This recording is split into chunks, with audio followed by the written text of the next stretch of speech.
Hi, this is Dale Buchanan, the host of Puppy Talk Podcast. Before we get started today, I wanted to let you know of my new book, The Complete Puppy Training Manual. It's available on Amazon in 4 formats: Kindle ebook, paperback, hardcover, and audiobook. You can find it on Amazon right now. It's called The Complete Puppy Training Manual, and I will put a link in the show notes of this episode. I'm Dale Buchanan, and this is Puppy Talk, the podcast that offers free advice and tips for raising a happy, healthy, and obedient puppy. For more information on this podcast, visit us online at puppytalkpodcast.com. Welcome to Puppy Talk episode number 91. I'm your host, Dale Buchanan. In this episode, I want to discuss if your puppy is out of control and stressing you out and what to do about it. I'm getting calls and emails from many new puppy owners, frustrated with the new puppies they have had only for a few weeks. Most of these puppies come from shelters or, believe it or not, Craigslist, and were adopted between 5 and 6 weeks old, which is too early. You should be getting a puppy between 8 and 10 weeks old, and this is what's going to happen when you go to a reputable breeder. They're going to do certain things once the puppy gets born. They open their eyes at 3 weeks. They start playing with the litter mates. They start getting corrected by the mother and the litter mates for play biting too hard and inappropriate behavior. And then they are desensitized to distractions and sounds and sights and have met other people and seen other dogs. And then at the appropriate age of 8 to 10 weeks, they're given to the new puppy owner. Either way, there are things you can do to help the situation when you get a puppy that seems out of control. There is a lot to dive into here, so this podcast will be longer than usual. One thing I want to mention is that you must put the work in yourself to raise a puppy successfully. A dog trainer cannot fix all of the dog's issues and strengthen your relationship with the dog. Dog trainers give advice and suggestions and help educate you on how to solve problems. You have to do the work. You have to put in the time with your dog. Don't rely on the dog trainer to do everything for you. Every successful client I have had puts in the work and does the daily assignments I give them. The unsuccessful clients look for a magic bullet and don't follow through with the basic principles and training exercises that are given to them on a daily basis. Raising a puppy is not easy. There are no shortcuts. Here are some questions to ask yourself once you get a puppy and you find that you may be in over your head. Number 1, why did you get a puppy? Was it to have a companion? Maybe you like animals. Maybe you've had dogs in the past and you love dogs. There are many reasons to get a puppy, and just note why you actually got a puppy right now. Number 2, what do you expect from your puppy? Do you expect them to learn everything overnight? To walk properly on a leash immediately? To not play bite you? To not pee and potty in the house? To not start chewing things up? To know English? If these are your expectations from the puppy, you need to do a reset and go back inside yourself and understand that the puppy is very young. It doesn't know anything when it comes to you. It's up to you to lead and guide that puppy and to start teaching it what you want it to learn. Number 3, is it the right puppy for you? Don't feel bad if you think you've got the wrong puppy to fit your needs. If you've got a herding breed and they're always nipping at your ankles and they want to control space, you need to understand that genetically, that's what herding breeds are going to do. If you've got a dog that is a retriever going after squirrels and birds in the yard, that's what they are going to do. You have to set your expectations properly depending on the breed of the puppy. In 2008, when I lived in Florence, Alabama, and I started dog training, I got a puppy that was supposed to be a lab mix, and it ended up being some type of rat terrier. How they got that wrong, I have no idea. At 6 months old, when I moved to Florida, I left that puppy with the dog trainer that I hired to teach her and Spalding, the dog I had for 12 years, how to have proper house manners and leash manners and things like that. This is how I got into dog training. I surrendered that dog to the trainer, and she found it a great home. Sometimes a dog is not a good fit for you. I can't tell you what to do in that situation, whether you need to rehome it and find a different dog, but I have seen it happen quite frequently in the last couple of years where dogs just aren't the right fit for the humans, and you're trying to fit a square peg into a round hole. It just doesn't work. And number 4, do you have the time to train your puppy?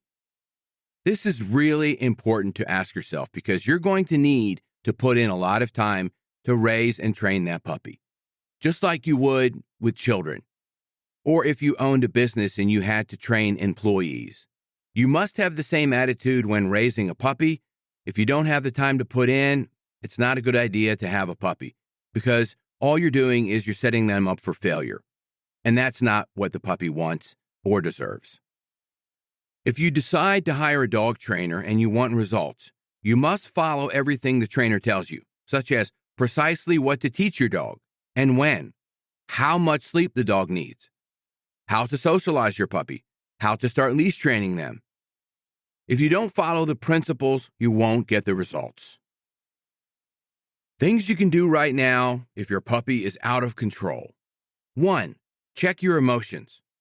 Let go of all stress, anxiety, fear, and worry.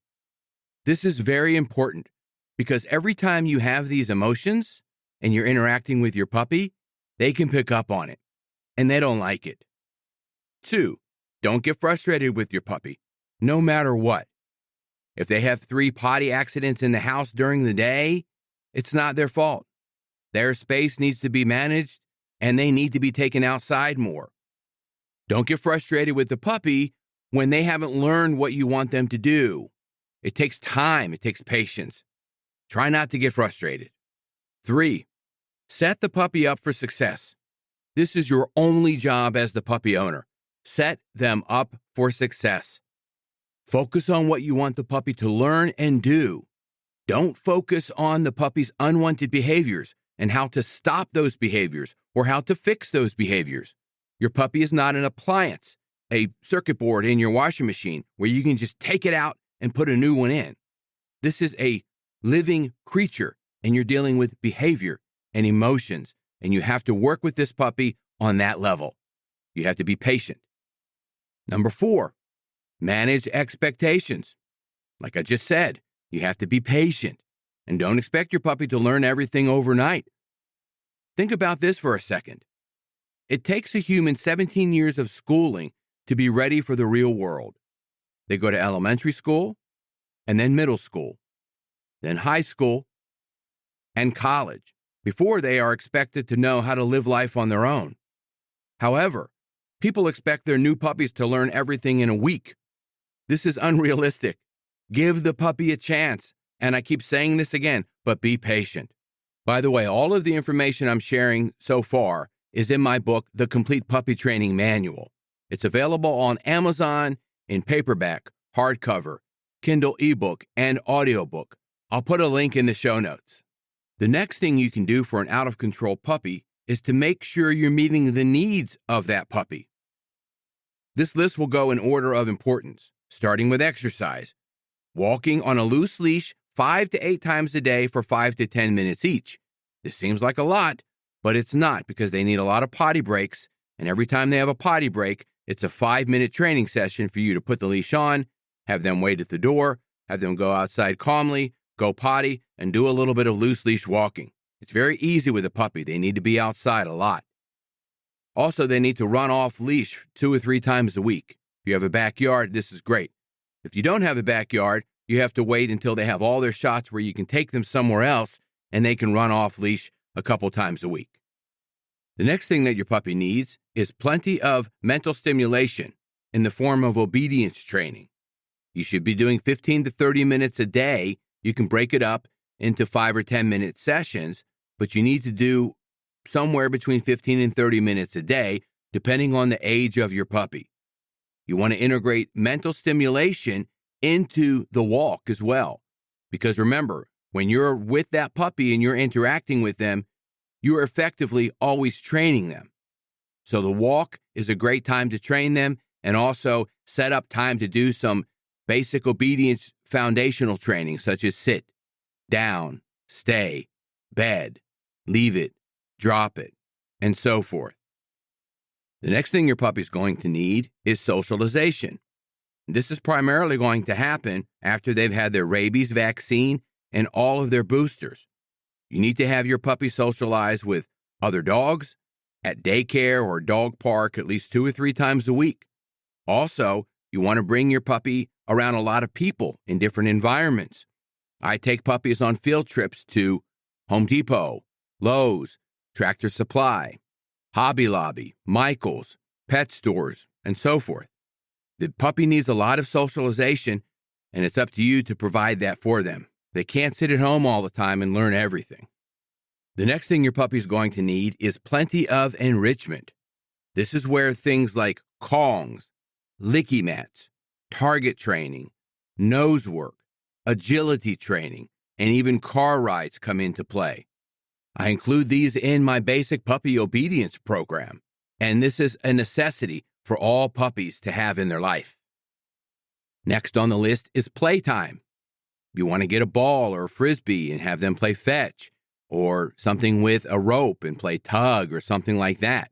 It has to be something fun for them, but you can also add in the discipline and obedience with the playtime. Throw the ball. When they bring it back, have them drop it. Pick up the ball, make them sit and wait, and then throw the ball again.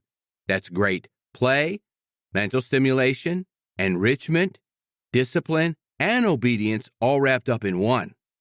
At the bottom of the list of what the puppy needs, believe it or not, is affection.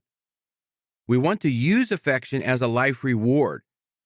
That means at the end of the day, when they've had a great day, you give them some belly rubs and you cuddle with them when they are calm. And remember, the affection is not for the dog, it's for the owners. Puppies and dogs do not care about affection and being touched all the time. It's the owners that get the joy out of that. Do not substitute affection for all of the other things on this list, such as exercise, mental stimulation, and socialization. The last thing that your puppy is going to absolutely need is a structured morning routine. When you wake up, take them out for a walk, a potty break, bring them back in, give them some food. After that, a few minutes of training, a little bit of playtime, take them back out again before they go in their crate. And then they've got a structured morning routine. When it comes to working with puppies' unwanted behaviors, such as jumping, play biting, barking, and chewing, you need a different approach. Behavior modification is not the same as obedience training. Dog obedience training teaches sit, down, stay, and come. Behavior modification changes the dog's association with triggers and stimuli that make them behave inappropriately. For behavior modification and finding out why your puppy's doing things that you don't want, I suggest you follow the LEGS model, which means learned, environmental, genetics, and self. This is a behavior modification program that was created by Kim Brophy, and it's outlined in her book, Meet Your Dog. She was on my podcast 3 years ago, and I will put a link to her book in the show notes. The first one on the list, learned, you need to understand how dogs learn to help identify effective ways to teach them new behaviors. Like humans, dogs are always learning, and not just in training sessions. Through learning, all animals learn to adapt to new situations. The E, which is for environmental, the environment is everything an animal interacts with, and we humans can control it to promote a safe environment for our dogs. Examining and adjusting environmental factors helps promote positive behavior from your dog. The G is for genetics. Recognizing the unique characteristics of your dog's breed reveals your dog's natural instincts. Each breed has its own set of genetic instructions that affect its behavior, such as herding instincts or protective tendencies. The S is for self. Understanding your dog's unique personality is crucial for successful mediation between you and your dog. Age, gender, nutrition, health status, and reproductive status all contribute to developing an animal's distinct character and behavior. This is a lot of information to take in for this 15-minute podcast, and I understand that. I encourage you to listen to it several times and check out the links in the show notes for further education on the topics that I'm discussing here. In review, there are no shortcuts to raising a puppy. It can be stressful at times. They may seem out of control at times. It's for you to keep it together and make sure that you stay centered, grounded, and balanced, and work on raising your puppy so they have a great life for the next 12 to 14 years. If you have any other questions, feel free to reach out to me through the website, puppytalkpodcast.com. Have a great day. This is Dale Buchanan, host of Puppy Talk Podcast. I have an announcement of a new book that I just published called Potty Training Your Puppy. It's available on Amazon in Kindle and paperback, soon to be available on audiobook.